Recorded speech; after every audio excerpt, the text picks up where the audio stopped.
Hello friends, स्वागत है आपका एक बार फिर से हमारे यूट्यूब चैनल GDS अकेडमी में, जहाँ पे आप पढ़ रहे हैं अकाउंट्स। तो चलिए हम आज शुरुआत करते हैं हमारी नेक्स्ट क्लास की, जो हमारे पिछले क्लास के कंटिन्यूएशन में है, बेसिक टर्म्स ऑफ अकाउंटिंग।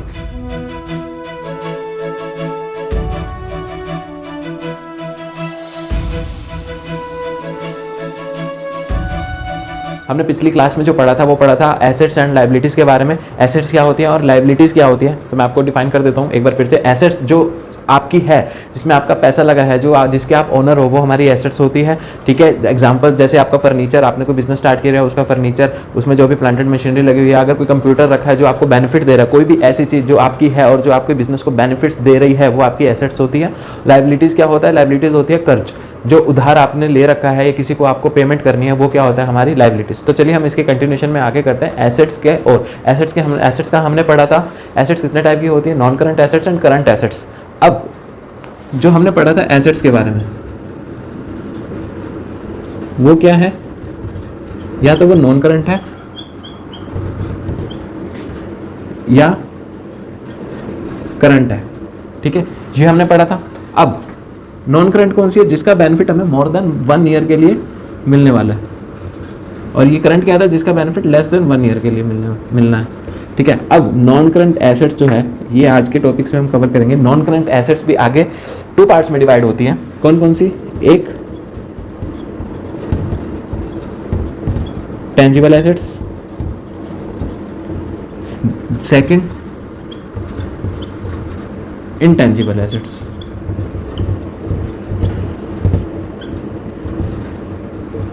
अब ये क्या होता है? अब देखो, हमने इसके एग्जांपल्स लिए थे। क्या क्या लिए थे? करंट के स्टॉक हो गया, कैश हो गया, डेटर्स हो गया। ठीक है, नॉन करंट में हमने क्या क्या एग्जांपल लिए थे? जैसे मान लो फर्नीचर, मशीनरी, कंप्यूटर, एक्स्ट्रा। ठीक है, अब जो टेंजिबल और इनटेंजिबल है, वो किसका पार्ट है? नॉन करंट एसेट्स का। तो जाहिर सी बात है, तो सिर्फ इसका पार्ट होगा फर्नीचर, मशीनरी, कंप्यूटर, जो हमारे क्या है? Non current assets. अब टेंजिबल एसेट्स क्या होती है? टेंजिबल मतलब जिसको हम देख सकते हैं, छू सकते हैं, महसूस कर सकते हैं। जैसे फर्नीचर को हम देख सकते हैं। ठीक है, मशीनरी को हम देख सकते हैं, छू सकते हैं। कंप्यूटर को भी हम देख सकते हैं, जिसकी एग्जिस्टेंस है, जो फिजिकली अवेलेबल है, वो क्या होता है? Tangible assets. और इनटेंजिबल एसेट्स कौन से होते हैं? जिसे हम देख नहीं सकते, छू नहीं सकते, महसूस कर सकते हैं सिर्फ, वो क्या होता है? Intangible assets. सर इसके एग्जांपल्स लाइक मैं बताता हूँ आपको। मान लो आपने कोई बिजनेस खोला। ठीक है, बिजनेस खोला जेड स्टार कंपनी। आपने कंपनी का लोगो बनाया जेड, ये लोगो बनाया। अब ये लोगो कोई भी यूज ना करे, आप उसके पेटेंट करा लेते हो, आप उसको रजिस्टर करा लेते हो कि आपका ये लोगो कोई भी यूज ना करे। ये भी क्या है? आपकी एसेट है। जब आप इसको रजिस्टर करा लेते हो, ये आपकी एसेट बन जाती है। उसे हम क्या कहते हैं? इनटेंजिबल एसेट्स, जिसे हम इसे कहते हैं, जैसे कॉपीराइट करा लिया, कई बार होता है ना कॉपीराइट, है ना, पेटेंट करा लिया, रजिस्टर करा देते हैं, अलग अलग नाम होते हैं, पेटेंट हो गया, कॉपीराइट हो गया, तो इसको हम बोलते हैं इनटेंजिबल एसेट्स। ठीक है, ये भी नॉन करंट होती है, क्योंकि इसका जो बेनिफिट है, एक बार आपने अपना ये लोगो रजिस्टर करा लिया, आपने अपना नाम रजिस्टर करा लिया, तो उसको कोई यूज नहीं कर सकता। ठीक है, इसलिए हम इसको बोलते हैं इनटेंजिबल एसेट्स, क्योंकि ये फिजिकली अवेलेबल नहीं है। और जो फिजिकली अवेलेबल होती हैं, वो उसे हम क्या कहते हैं? Tangible assets. ये दोनों किसका पार्ट है? नॉन करंट एसेट्स का। ठीक है, एसेट्स के 2 पार्ट थे, करंट एसेट्स और non current assets. Current assets कौन कौन सी थी? जो शॉर्ट टर्म पीरियड के लिए हमें बेनिफिट देती है, जैसे स्टॉक हो गया, कैश हो गया, डेटर्स हो गया। ठीक है, और नॉन करंट एसेट्स कौन सी थी? टेंजिबल एसेट्स और इनटेंजिबल एसेट्स। एक डिफरेंस और भी है करंट और नॉन करंट के बीच में, वो क्या है? जो करंट एसेट्स होती हैं, उसको हम सेल कर सकते हैं। जैसे हमारा स्टॉक, इसको हम सेल कर देते हैं। But non current assets sell नहीं करते, क्योंकि इसको हम खरीदते ही तभी हैं क्योंकि हमें लॉन्ग टर्म के लिए बेनिफिट देता है। अगर खराब हो जाए, कुछ हो जाए, फर्नीचर खराब हो गया, गल सड़ गया, तो अलग बात है। अदरवाइज हम जो भी नॉन करंट एसेट्स होते हैं, वो सेल के पर्पज से नहीं खरीदते हैं। जो भी बिजनेस से रिलेटेड सेल के पर्पज से खरीदते हैं, वो हमारी करंट एसेट्स होती है। ठीक है, ये था हमारा नॉन करंट एसेट्स। एक और अकाउंटिंग टर्म जिसमें टेंजिबल और इनटेंजिबल एसेट्स यूज होती हैं, एक वर्ड और आता है गुडविल। इनटेंजिबल में गुडविल मैंने आपको बताया था, जिसके बिजनेस का जितना नाम होता है, फेमस होता है, वो क्या होता है? गुडविल। ठीक है, जैसे रिलायंस का बहुत नाम है, उस नाम की क्या है? वैल्यू है, उसे हम क्या कहते हैं? गुडविल। ठीक है, तो नेक्स्ट टर्म क्या है? नेक्स्ट टर्म हम पढ़ते हैं, इसे अच्छे से समझिएगा। कैपिटल। कैपिटल क्या होता है? कैपिटल राजधानी नहीं गधो। कैपिटल क्या होता है? पूंजी। कहते ना, मेरी सारी जमा पूंजी खर्च हो गई, ओ माय गॉड। ठीक है, तो कैपिटल क्या होता है? आपने कोई बिजनेस स्टार्ट किया, ये मिस्टर एक्स, ठीक है भाई, 2 बाल वाला मिस्टर एक्स, ठीक है, इसने बिजनेस स्टार्ट करा चिंटू एंड कंपनी, किसके नाम से? चिंटू एंड कंपनी का इसने बिजनेस स्टार्ट करा, जहां पे ये बेचता है ऑयल, तेल। इसने तेल का बिजनेस स्टार्ट करा। अब इसने तेल का बिजनेस जो स्टार्ट करा, कोई भी नया बिजनेस स्टार्ट करने के लिए, जैसे इसने ऑयल का स्टार्टअप किया, ऑयल बेचना है इसको, इसके स्टार्टअप के लिए इसको जो भी शुरू में पैसा लगाएगा, मान लो इसने ऑयल के स्टार्टअप के लिए इसने 1 लाख रुपए लगाए, ठीक है, ये इसने क्या 1 लाख रुपए लगाए कैश में, ठीक है, 2 लाख रुपए का इसने फर्नीचर खरीद लिया, ठीक है, इसने 1 लाख रुपए का क्या खरीदा? बिल्डिंग ले ली। अब 1 लाख की बिल्डिंग तो नहीं आती, इसको 10 लाख कर देते हैं, 10 लाख की इसने बिल्डिंग ले ली, ठीक है। अब इसने जो भी पैसा बिजनेस को स्टार्ट करने के लिए शुरू में जो चाहिए होता है, जो मिस्टर एक्स ने लगाया, मिस्टर एक्स ने शुरू में जो भी पैसा इस बिजनेस में लगाया, कुछ भी लगाया, चाहे पैसा लगाया, चाहे कोई फर्नीचर लगाया, चाहे उसमें बिल्डिंग ली उसने, वो सब की सब क्या है? कैपिटल। इसे हम कहते हैं कैपिटल। ये सारा का सारा पैसा जो बिजनेस की स्टार्टिंग में लगता है उसे हम कहते हैं कैपिटल। इसने टोटल कितना लाख रुपए लगाया? 13 लाख रुपए, ठीक है। ये 13 लाख रुपए क्या है? कैपिटल लगाई है, ठीक है। अब जैसे जैसे ऑयल बेचता जाएगा, इसको जो भी प्रॉफिट होता रहेगा वो इसमें जुड़ता जाएगा। वो इसकी जैसे मान लो इसको प्रॉफिट हो गया 1 लाख रुपए, तो इसकी टोटल कैपिटल कितनी हो जाएगी लास्ट में? 14 लाख रुपए। ये सब डिटेल में पढ़ोगे आप, चिंता मत करो। बस कैपिटल का मतलब समझो। कैपिटल क्या होती है? जो भी पैसा कोई भी बंदा अपने बिजनेस के लिए शुरू में लगा रहा है वो उसे हम क्या कहते हैं? कैपिटल, ठीक है। अब इसी का अपोजिट होता है ड्रॉइंग्स। ड्रॉइंग्स क्या होता है? अब इसने शुरू में 1 लाख रुपए कैश डाला, मिस्टर एक्स ने 1 लाख रुपए कैश डाला। अब इसको क्या हुआ कि यार इसको पर्सनल जरूरत पड़ गई, ठीक है। अब उसने 1 लाख रुपए कैश डाला, उसको जब पर्सनल जरूरत पड़ी, इसने 1 लाख में से मान लो 10,000 रुपए निकाल लिए। 10,000 किसके लिए निकाले? पर्सनल एक्सपेंसेस के लिए, उसने अपने खुद के लिए निकाले। उस 1 लाख में से जो 10,000 उसने निकाले वो क्या है? ड्रॉइंग्स। बिजनेस में पैसा लगाना कैपिटल, बिजनेस से वही पैसा निकाल लेना ड्रॉइंग्स। बट वो बिजनेस से जो पैसा निकाले वो पर्सनल यूज के लिए होना चाहिए। किस चीज के लिए? पर्सनल यूज के लिए। वो क्या है? ड्राइंग्स बोलते हैं इसको। समझ में आया? कैपिटल क्या है? हम बिजनेस स्टार्ट करते टाइम कोई भी पैसा, कोई भी स्टॉक उसमें लगाते हैं, फर्नीचर उसमें लगाया, बिल्डिंग्स लगाई, कुछ भी एनीथिंग जो भी हम बिजनेस स्टार्ट करते टाइम लगाते हैं वो क्या होते हैं? कैपिटल। बट हाँ, वो मॉनेटरी टर्म्स में डिफाइन होना चाहिए। ऐसा नहीं है, क्योंकि मैंने आपको इंट्रोडक्शन ऑफ अकाउंटिंग में पहले ही समझाया था, जो भी अकाउंट से रिलेटेड होगा वो सबका सब मॉनेटरी टर्म्स में होगा और बिजनेस से रिलेटेड होगा, ठीक है। अब इसने जो भी शुरू में लगाया वो होगी उसकी कैपिटल। जो उसने उसमें से निकाल लिया पर्सनल यूज के लिए वो क्या हो गया? ड्रॉइंग्स। किस चीज के लिए? पर्सनल यूज के लिए, ठीक है। अब करते हैं हमारा नेक्स्ट। अब बिजनेस की और भी कुछ टर्म्स होती हैं बहुत सारी। जैसे मैं बताऊं आपको, सबसे इंपॉर्टेंट टर्म समझना, अकाउंट। सर क्या बात कर रहे हो? अकाउंट तो आप पढ़ा ही रहे हो। नहीं, मैं आपको अकाउंटेंसी पढ़ा रहा हूं, अकाउंट नहीं पढ़ा रहा हूं, ठीक है। मीनिंग डिफरेंस हमने समझा था ना हमारे फर्स्ट चैप्टर में, अकाउंटेंसी, अकाउंटिंग और बुक कीपिंग में क्या फ़र्क होता है, ठीक है। तो अकाउंट क्या होता है? अकाउंट होता है खाता। मैं एग्जांपल दूं आपको इसका। जैसे आप मान लो आपका किसी के साथ उधारी चल रही है, आप कोई सामान लेते हो अपने पास, पड़ोस की दुकान से कोई भी सामान लेके आते हो, ठीक है, उधार में लेके आए, महीने के लास्ट में आप जाते हो उस दुकानदार वाले के पास, अंकल को बोलते हो कि अंकल मेरा ना बता दो कि कितना पैसा बनता है, मैं आपको पे कर देता हूँ। होता है ना ऐसे कि, तो अंकल क्या करता है, अपनी एक नोटबुक में से क्या करता है, एक पेज ओपन करता है जिसमें आपका नाम लिखा होता है चिंटू, ठीक है। चिंटू को अंकल आपको बताता है कि 800 रुपये, ठीक है, अंकल 800 रुपये मैं आपको दे दूंगा, ठीक है। अब उस पेज पे क्या लिखा हुआ? चिंटू, ठीक है। अब चिंटू के 800 रुपये। अब ये अंकल ने लिख रखा है, ये क्या है? आपका अकाउंट है। मान लो इस 800 रुपये के लिए आपने 100 रुपये की चीनी खरीदी थी, ठीक है, 300 रुपये का आपने तेल खरीदा था, ठीक है, 400 रुपये का आपने कुछ बिस्किट वगैरह खरीद लिया था, ठीक है, तो टोटल 800 रुपये। अब उस एक पेज पे सारी डिटेल बनी हुई है, वो पेज क्या है? अकाउंट। अब हम इसको बिजनेस से समझते हैं। अब बिजनेस में क्या होता है? सेल होती है, परचेज होती है। सेल किस किस से होती है? मिस्टर ए से होती है, मिस्टर बी से होती है, मिस्टर सी से होती है, चिंटू से होती है, चिंटी से होती है, चिंटू की चिंटी से भी होती है, सबसे होती है, ठीक है। अब उस पर्टिकुलर एक एक चीज का रिकॉर्ड मेंटेन करना वो क्या होता है? अकाउंट, ठीक है। जैसे सेल का रिकॉर्ड मेंटेन करना वो क्या होता है? अकाउंट। हमने परचेज करी, परचेज का रिकॉर्ड मेंटेन करना, ठीक है, वो क्या होता है? अकाउंट। अब मिस्टर ए का मिस्टर ए का रिकॉर्ड मेंटेन कर रहा हूँ। मिस्टर ए से क्या होता है, मान लो 1,00,000 रुपए की हमने उससे परचेज करी थी, 1,00,000 रुपए का हमने उससे माल खरीदा था, ठीक है, जिसमें से हमने 80,000 रुपये उसको कैश दे दिया, तो टोटल कितना बचा, 20,000 रुपये। अभी हमने उसको देना बाकी है। ये 20,000 क्या लाइबिलिटी, ठीक है, 20,000 क्या है, ये लाइबिलिटी। समझ में आया ना क्या यूज़ होता है, लाइबिलिटी टर्म्स क्यों यूज़ होता है। 1,00,000 रुपये का हमने उससे माल खरीदा था, जिसमें से 80,000 उसको कैश देते। ये सारी डिटेल हमें कहाँ पता लगेगी, जब हम इसका रिकॉर्ड मेंटेन करेंगे। रिकॉर्ड ये तो है ना कि सारी इकट्ठी लिख देंगे। अब हमने मिस्टर ए का रिकॉर्ड मेंटेन किया था। मिस्टर ए का रिकॉर्ड जो मेंटेन करा था वो हो गया अकाउंट, ठीक है, ये हो गया 20,000 रुपये। ये हमें तब पता लगेगा जब अकाउंट मेंटेन करेंगे, इसका रिकॉर्ड मेंटेन करेंगे। पर्टिकुलर ट्रांजैक्शन से रिलेटेड, पर्टिकुलर इंडिविजुअल पर्सन से रिलेटेड कुछ भी, चाहे सेल हो, परचेज हो, कोई भी एक्सपेंस हो, किसी से खरीदा हो, मिस्टर ए से, मिस्टर बी से। इसी तरह मान लो चिंटू है ये, ठीक है, चिंटू को हम सेल करते हैं, 1,00,000 रुपये की, 1,00,000 की सेल करी हमने उसको। उसने कहा यार मेरे से 50,000 रुपये कैश ले ले, ठीक है। अब साल के अंत में मैं देखता हूँ यार मेरे को किस किस से पैसा लेना है। चिंटू का नाम निकल के सामने आया। चिंटू ने क्या करा, चिंटू को हमने 1,00,000 की सेल करी थी, जिसमें से 50,000 रुपये उससे कैश मिल गया था, ठीक है, क्या मिल गया था, कैश। तो 50,000 रुपये हमें उसे लेना बाकी है, ठीक है, उसे लेना बाकी है। जिसे लेना होता है उसका क्या कहा था मैंने आपको, डेटर्स, ठीक है।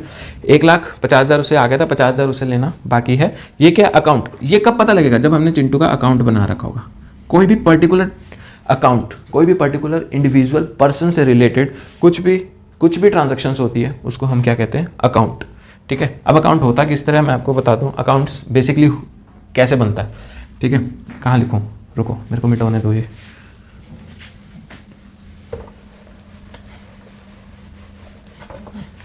अकाउंट दिखता कैसे प्रैक्टिकल लाइफ में,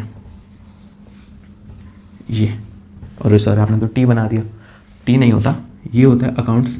आप इसको अभी देखना, आप कितनी लाइनें मारोगे जब अकाउंट्स करोगे ना, अकाउंट्स में कितनी लाइनें मारोगे। अब जनरली में, ठीक है, कैसे होता है, यहाँ पे होता है पर्टिकुलर्स, हम, ठीक है,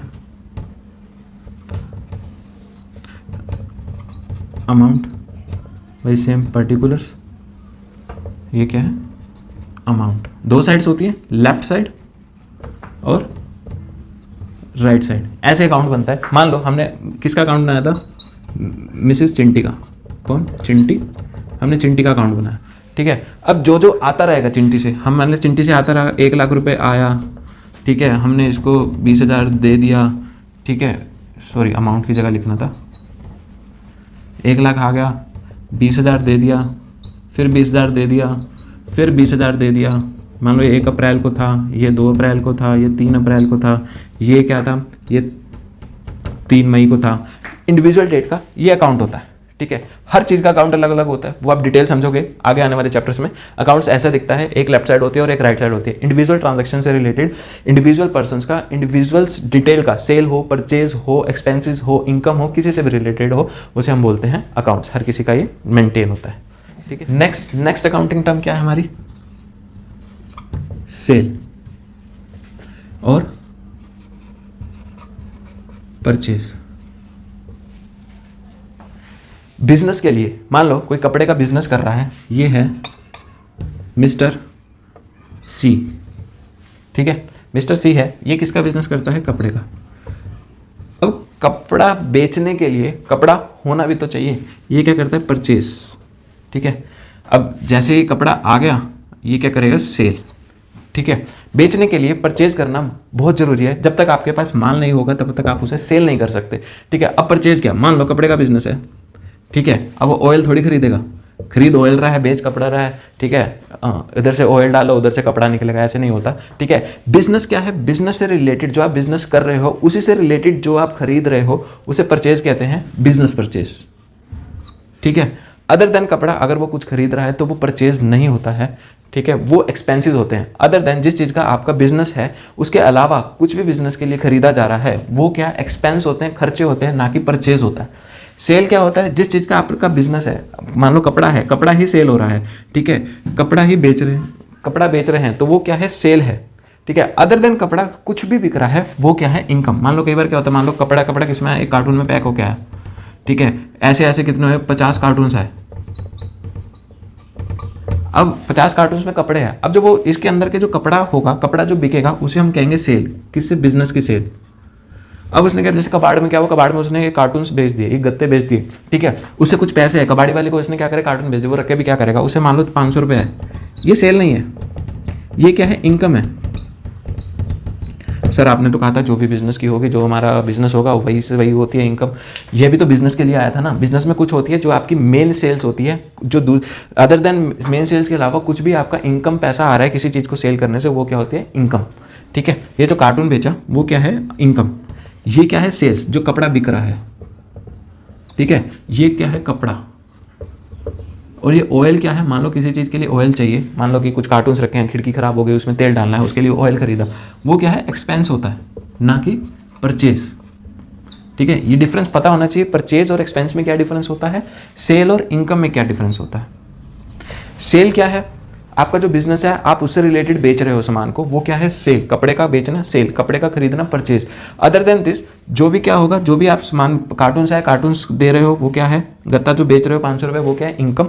ऑयल खरीद रहे हो, कुछ भी आपका खराब हो गया, फर्नीचर खराब हो गया, लॉक खराब हो गया, उसके लिए आप कुछ भी खरीद रहे हो, ऑयल खरीद रहे हो, वो क्या है, आपका एक्सपेंस। ये मेन डिफरेंस है सेल परचेज में, एक्सपेंसेस और इनकम में। एक्सपेंसेस में आपको और बताता हूँ, इनकम में और बताता हूँ क्या होता है।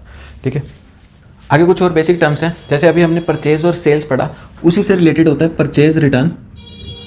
क्या होता है, परचेज रिटर्न और सेल्स रिटर्न।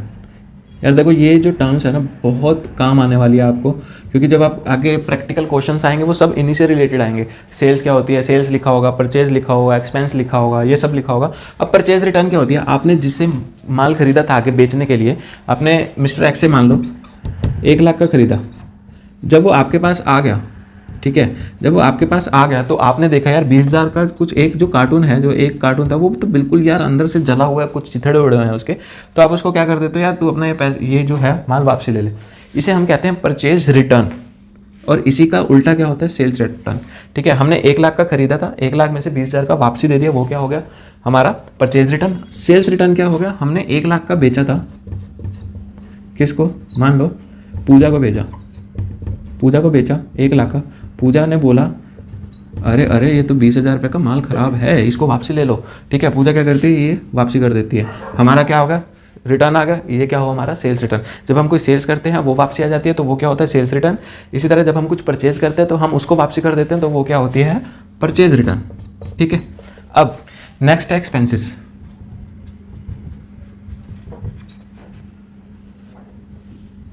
या इसको बोल दो एक्सपेंडिचर।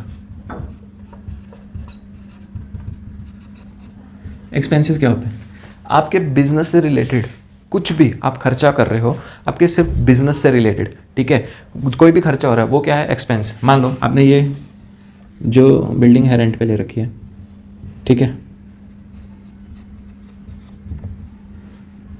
बिल्डिंग रेंट पे ले रखी है, ठीक है, यहाँ पे इसका रेंट जा रहा है, मंथली रेंट जाता है, ठीक है, और क्या जाता है, इलेक्ट्रिसिटी का बिल जाता है, ठीक है, और इलेक्ट्रिसिटी में टेलीफोन का बिल जाता है, आप दुकान पे बैठ के चाय पीते हो उसका बिल जाता है, टी एक्सपेंस। ओके वो सर ये तो मेरी पर्सनल है, अरे पर्सनल तो है, बैठे तो आप बिजनेस में हो ना, अपनी शॉप पे पी रहे हो वो पर्सनल एक्सपेंस है, वो सॉरी अपनी शॉप पे पी रहे हो वो बिजनेस का एक्सपेंस है, अपने घर पे पी रहे हो वो पर्सनल एक्सपेंस है। ठीक है, इसी तरह मान लो आपने कोई प्रिंटर रखा हुआ है, बिल निकालते हो उसके लिए प्रिंटर रखा हुआ है, प्रिंटर का खर्चा, प्रिंटर का एक्सपेंस। कोई एक बंदा रखा हुआ है जो आपका सेल्समैन है, जो आपको दुकान संभालता है, उसकी क्या उसको सैलरी देते हो, ये सब क्या है, एक्सपेंसेस। ठीक है, अब आप फर्नीचर, बिजनेस रिलेटेड आपने कुछ भी परचेज कर रखा है, मान लो फर्नीचर परचेज करके, ये भी बिजनेस रिलेटेड है, ये भी क्या है खर्चा। सर आप तो कह रहे थे कि एसेट है, फर्नीचर एसेट्स है, मैं बताऊंगा एक्सपेंडिचर कैसे है। ठीक है, एसेट है, वैसे आप इसको एसेट ही बोलना, नॉन करंट एसेट यही। ठीक है, एक्सपेंडिचर में मैंने क्यों लिखा है मैं अभी बताऊंगा आपको। ठीक है, और मान लो प्लांटेड मशीनरी, कोई मशीनरी है आपके बिजनेस से रिलेटेड, सर फिर वही बात है, फिर आप कह रहे थे नॉन करंट एसेट, आप ये आप इसे एक्सपेंडिचर बता रहे हो। Oh my God, confusion he confusion. अरे कोई कन्फ्यूजन नहीं है, नॉन करंट एसेट्स ही। ठीक है, अब बताओ टेंजिबल है नॉन टेंजिबल है, बताओ बताओ। टेंजिबल है क्योंकि हम इसको देख सकते हैं, महसूस कर सकते हैं। ठीक है, अब एक्सपेंडिचर जो है ये सब क्या है, एक्सपेंसेस, हमारे बिजनेस से रिलेटेड कुछ भी खर्चा हो रहा है, हम बिल्डिंग का रेंट पे कर रहे हैं, इलेक्ट्रिसिटी का बिल पे कर रहे हैं, टेलीफोन का बिल पे कर रहे हैं, टी का एक्सपेंसेस पे कर रहे हैं, प्रिंटर का खर्चा पे कर रहे हैं, सैलरी पे कर रहे हैं, कुछ भी। ठीक है, अब कोई हम गुड्स परचेज करते हैं, उसका किराया पे करते हैं, ठीक है, वो भी एक तरह से रेंट, और अकाउंट्स की लैंग्वेज में उसको बोलते हैं फ्राइट। जब हम गुड्स खरीदते हैं, गुड्स खरीद के कुछ भी खर्चा लगता है हमारे तक पहुंचने में, उसे क्या बोलते हैं? फ्राइट। ठीक है, इसको छोड़ दो अभी, कोई बात नहीं। अब एक्सपेंडिचर जो है वो फर्दर 2 पार्ट्स में डिवाइड होता है। ठीक है, फर्स्ट रिवेन्यू एक्सपेंडिचर, थर्ड हो गया हमारा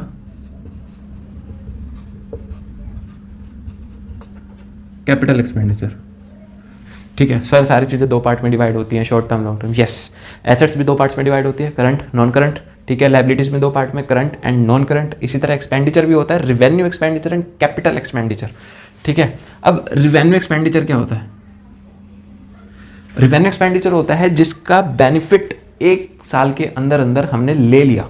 ठीक है, जैसे रेंट हम मंथली पे करते हैं, ये क्या हमारा रिवेन्यू एक्सपेंडिचर। इलेक्ट्रिसिटी का बिल हम मंथली पे करते हैं, ये क्या हमारा क्या है? Revenue expenditure. टेलीफोन का बिल हम मंथली पे करते हैं, ये क्या हमारा? Revenue expenditure. With in the 12 months जो हम बेनिफिट्स लेते हैं, क्या लेते हैं? बेनिफिट्स लेते हैं, वो क्या होता है? हमारा रिवेन्यू एक्सपेंडिचर। अब कैपिटल एक्सपेंडिचर क्या होता है? कैपिटल एक्सपेंडिचर होता है जिसका बेनिफिट मोर देन 12 मंथ्स के लिए हम लेते हैं, जैसे हमारा फर्नीचर। सर इसको एक्सपेंडिचर कहेंगे या फिर एसेट्स कहेंगे? होता ही ये एसेट ही है। ठीक है, कैपिटल एक्सपेंडिचर को हम क्या बोलते हैं? एसेट्स ही बोलते हैं। अब इसके अलग अलग एग्जांपल्स हैं। फर्नीचर हो गया, ठीक है, मशीन हो गई भाई, ठीक है, आपने मान लो कोई बिल्डिंग परचेज करी, अब वन टाइम खर्चा तो हो गया, ये क्या है? एसेट। मान लो कोई बिल्डिंग परचेज करी, ठीक है, अब बिल्डिंग जो परचेज करी हमने, यार वो ना क्या हुआ था कि इसमें सिर्फ ग्राउंड फ्लोर बना हुआ था, ठीक है, उस बिल्डिंग में, बट यार हमारे पास इतना स्टॉक हो गया, इतना हम परचेज कर रहे हैं कि हमारी इतनी सेल बढ़ने लग गई, हमको और स्टॉक चाहिए था बट जगह नहीं थी। ठीक है, तो उसने क्या करा, एक ऊपर जो फ्लोर है अपनी बिल्डिंग में फर्स्ट फ्लोर और बना लिया। फर्स्ट फ्लोर को बनाने में मान लो 10 लाख रुपए खर्चा आया। ठीक है, ये 10 लाख रुपए बताओ क्या है? हमारा रिवेन्यू एक्सपेंडिचर है या फिर कैपिटल एक्सपेंडिचर है? बताओ। ये हमारा कैपिटल एक्सपेंडिचर है। क्यों? क्योंकि ये जो बिल्डिंग हमने जो फर्स्ट फ्लोर बनाया उसका जो बेनिफिट है वो हमें लाइफ लॉन्ग मिलने वाला है। ठीक है, इसलिए क्या है?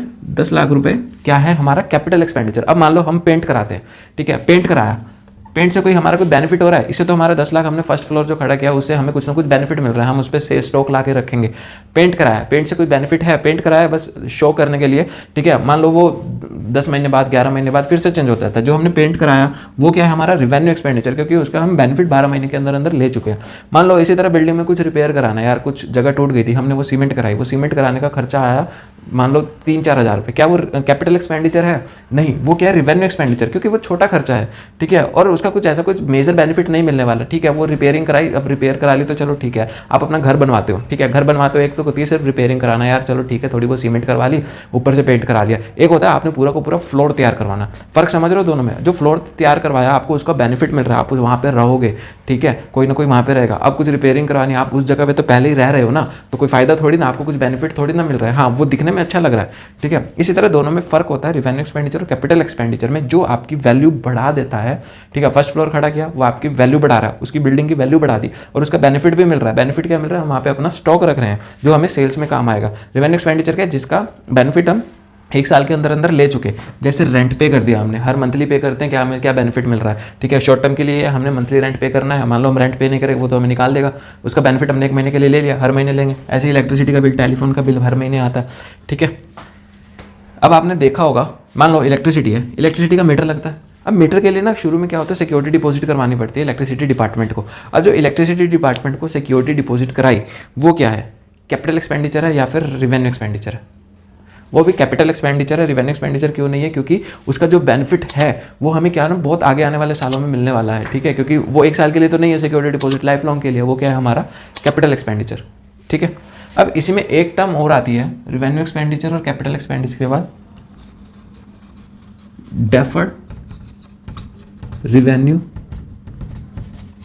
एक्सपेंडिचर। सर ये क्या होता है? ये क्या होता है? मान लो आपने कोई बिल्डिंग रेंट पे ले रखी थी, ठीक है, उसका मंथली जो किराया है वो 5,000 रुपये है। साल का कितना हो गया? 60,000 रुपये, ठीक है। ये क्या हो गया, साल का 60,000 रुपये। बट जो बिल्डिंग का ओनर है वो हमें कहता है मेरे को तो 5 साल का किराया इकट्ठा चाहिए। आपने सुना होगा जैसे बैंक होते हैं, बैंक्स की वो बिल्डिंग खुद की नहीं होती, वो किराए पे होती है। वो क्या करते हैं, वो 50-50 साल के लिए, 40-40 साल के लिए इकट्ठा लीज पे ले लेते हैं, रेंट पे ले लेते हैं। अब जो इस बिल्डिंग का ओनर था वो कह रहा है मुझे 5 साल का किराया इकट्ठा चाहिए, ठीक है। अब 5 साल का टोटल कितना हो गया, महीने का 5,000, साल का 60,000 और 5 साल का 3 लाख रुपये, मतलब 3 लाख रुपये ये हो गया साल का किराया, ठीक है। अब हम क्या करते हैं, हमारे जो भी रिकॉर्ड्स मेंटेन होते हैं वो 1 साल के लिए होते हैं। हर किसी कंपनी के जो भी रिकॉर्ड मेंटेन होते हैं वो 1 साल के लिए होते हैं। बट 1 साल का खर्चा क्या है, 60,000 रुपये।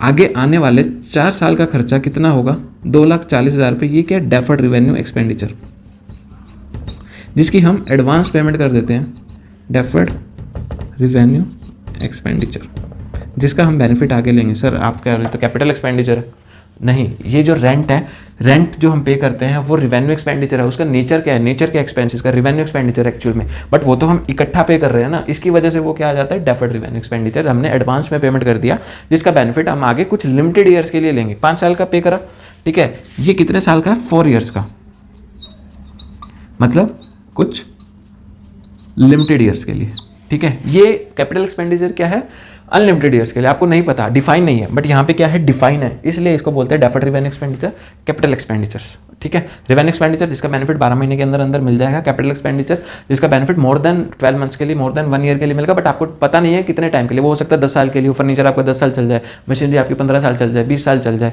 ठीक है। डेफर्ड रिवेन्यू एक्सपेंडिचर क्या है, आपको कुछ लिमिटेड पीरियड्स के लिए उसका बेनिफिट मिल रहा है। आपने 3 लाख रुपये रेंट एडवांस में पे कर दिया, उसका नेचर ऑफ एक्सपेंसेस, नेचर क्या है आपका, रिवेन्यू एक्सपेंडिचर, ठीक है। तो ये तीनों में डिफरेंस था। एक्सपेंसेस के भी 3 पार्ट है, expenditure, capital expenditure, revenue expenditure और डेफर्ड रिवेन्यू एक्सपेंडिचर। बाकी की जो टर्म्स हैं वो हम अपनी नेक्स्ट क्लास में करेंगे। मुश्किल से 3-4 मेन जो टर्म्स हैं वो मैं आपको बताऊंगा। इसके बाद जो आगे स्टार्ट होगा प्रैक्टिकल, वो बहुत बहुत इंटरेस्टिंग है। आपको अकाउंट्स में बहुत मजा आने वाला है। प्लीज़ आप इसे कंटिन्यू रखिए, जरूर देखिए आगे आने वाली वीडियोस। आप और आपने अगर पिछली वीडियोस नहीं देखी है, आपने इंट्रोडक्शन ऑफ अकाउंटिंग की, आप प्लीज़ उसे जरूर देखिए। और प्लीज़ चैनल्स को सब्सक्राइब करना मत भूलिएगा, वीडियोज़ को लाइक करना मत भूलिएगा, ठीक है। अपना ख्याल रखें, वीडियोज़ को शेयर करते रहें, कमेंट करिए और बहुत बहुत बहुत सारा प्यार करिए वीडियोज़ को, ठीक है। अपना ख्याल रखिए। जय श्री राम।